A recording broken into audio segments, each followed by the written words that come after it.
Summer Game Fest 2023 just wrapped up, and I watched the whole 2-hour presentation, so you don't have to. And in today's video, I want to go over specifically the Nintendo Switch related announcements, because there were a couple that really stood out to me and a couple others that may be worth paying attention to if you are a fan of these style games, and we need to hop into it right now. So the show opener was actually Prince of Persia: The Lost Crown, and this is a project that I had no clue was coming, and to my surprise, I'm extremely interested in this game. I am a huge fan of these platforming action adventure type of games with unique combat systems, and it looks like it's right up my alley. I personally, with growing up in the NES, SNES era and enjoying these type of games, love to see a modern spin on this classic formula, and I will be picking this game up just based off the trailer alone.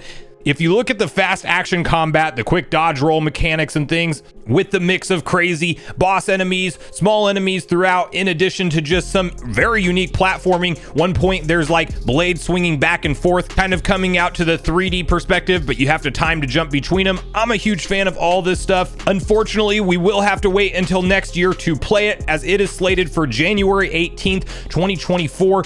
But Prince of Persia is back with The Lost Crown, and it is coming to Nintendo Switch on January 18th, 2024. Next up was the Mortal Kombat 1 gameplay and story reveal trailer, and I will tell you, I don't know how they're going to get this game to run on the Nintendo Switch effectively. Mortal Kombat 11 runs good enough. This game looks beautiful. I'm sure they have a different team working on the Switch version, and they have to make some sacrifices. I'm very hopeful it's not a cloud port, but it doesn't seem to be, as they haven't mentioned anything in the way of cloud. But this is what you would expect from a classic return to form in Mortal Kombat games. It doesn't try to reinvent the wheel. I don't think Mortal Kombat games really need to reinvent the wheel at this point, as it's just that gory, gruesome, in-your-face combat, and I really did enjoy the environments that the characters were fighting back and forth with, the different abilities. They showed some very brutal fatalities throughout, so this one, it looks like Mortal Kombat. You're not going to be surprised by anything. It's not changing the game. It's not going to be a very different direction from what you're used to, but it just looks better than ever and prettier than ever, and keeping to their standard, more gruesome than ever, with the return of that kind of transition to the skeleton when they're actually piercing your bones, breaking things and dismantling your entire figure. So this game fortunately is slated for Nintendo Switch as well, and it will be out September 19th in 2023. So we're almost there. You don't got to wait too much longer to experience Mortal Kombat 1, and this trailer did a good job of showing off what to expect when we get it in our hands.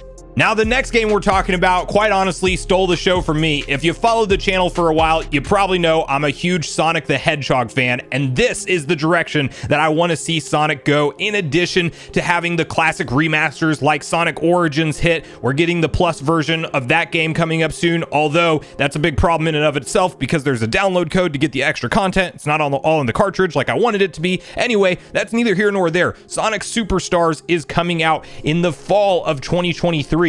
And the way to describe this game is quite literally, if you take Super Mario Brothers U Deluxe or any kind of new Super Mario Brothers style game and you throw that idea towards Sonic. That is exactly what this is. It is the classic 2D gameplay that you know and love, but it looks better than ever with modern 3D visuals and lighting. At first, I couldn't tell if they were just going to go with Sonic the Hedgehog 5 or something like that, but this is branded Sonic Superstars, and it's a really cool looking game, especially considering that you can play through it with up to 4 players simultaneously. There's a point where you go into some kind of jellyfish animation, so apparently you can transform into different things, but this is the next step for 2D Sonic in my opinion, and I personally can't wait to play through this with some friends and my fiance, going through a Sonic game at the same time on the same screen. I will be interested to see how it works whenever you guys are all speeding off in potentially different directions and what that kind of looks like, because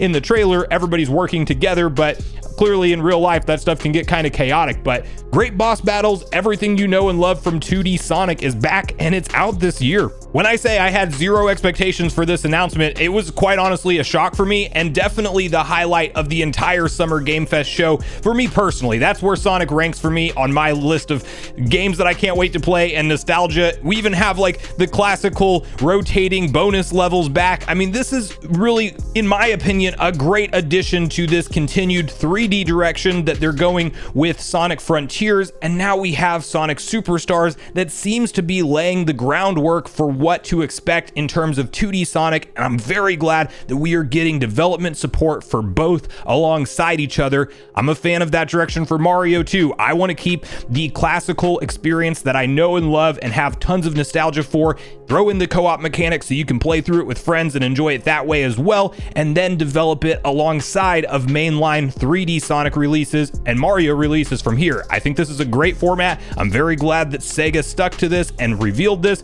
and I personally can't wait to get the announcement date for Sonic Superstars that will be coming to the Nintendo Switch in fall 2023. Next up, there was a game by the name of Yes, Your Grace. This one looks a little bit early on as we didn't see a ton of gameplay, but it's an HD 2D style game that quite honestly looks beautiful for what it is. I don't know a whole lot of what to expect in terms of the actual live gameplay. It seems like we saw some snippets going back and forth of armies running out and battling each other. That pixelated style, I think they pulled off really well, and obviously you want to see beautiful lighting in HD 2D as well. I think that it's going to deliver on those things. I'm not sure about the story, if that'll really entice me or pull me in, but it's at least on my radar, and the trailer just did a good job of kind of getting it out there, saying that this game is coming, and you will have to wait a while because this one just says 2024 with no release window or anything like that. So I would assume it's probably going to be something more of a summertime game, if not into the fall or winter even of next year, since it didn't say early 2024. So Yes, Your Grace also heading to the Nintendo Switch next year. Next up, we got a follow-up trailer to a game that was actually announced at a September Nintendo Direct last year, and that is Fae Farm. Now, I'm not the biggest farming simulator, cozy game type of fan, and that's exactly what this is described to be, so it's one that really doesn't appeal to me personally, but it looks good enough, and it's coming to Switch. If you're a fan of this style of game, I'm sure this one's going to be on your radar because it looks fun, inviting, cozy as it was, and I didn't deep dive or pay much attention to the gameplay features, but it looks like you can play multiple players potentially because you see up to 4 traversing around the same time, so maybe some fun to be had with your friends on this one. And that was also featured here. It did get its official release date, which is September 8th, and this one's just coming to Nintendo Switch and PC. So Nintendo Switch fans out there, you got another farming sim game, you got another cozy game to check out. Fae Farm will be released on September 8th this year.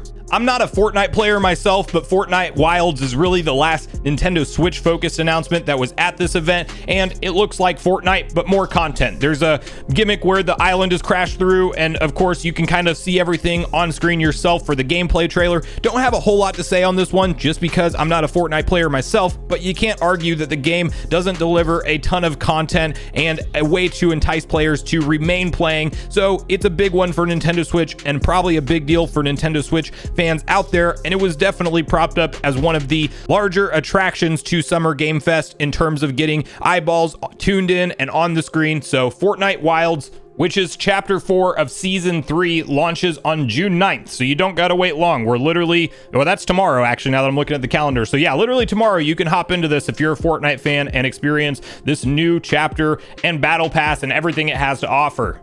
That about does it for Nintendo Switch related announcements. A few honorable mentions. Final Fantasy VII Rebirth looks absolutely fantastic. There was a couple Souls-like games that were highlighted and mentioned throughout that kind of piqued my interest. Overall, I would say that this was not a game-breaking show or anything that blows any expectations out of the water, but it had some highlight announcements for me personally, with Prince of Persia and with Sonic Superstars being the big standout games. And while 2 hours did feel a little bit long and there was definitely a lull point in the event overall, I do feel like Jeff Keighley is going in the right direction with this event in general. If there was a couple bigger blockbuster announcements throughout this thing, it really would have had perfect pacing in my opinion. And other than towards the end of the show when it really started to lose steam, I was pretty invested in watching through the entire 2-hour presentation. But I want to hear from you guys at this point in the video whether or not you enjoyed Summer Game Fest 2023, if you're looking forward to its continued return in upcoming gaming years, or if you think it's a showcase that we don't need altogether. And what was the big standout games that were announced at this event today that you were most hyped to pick up yourself, whether it be on Switch or any other platform? So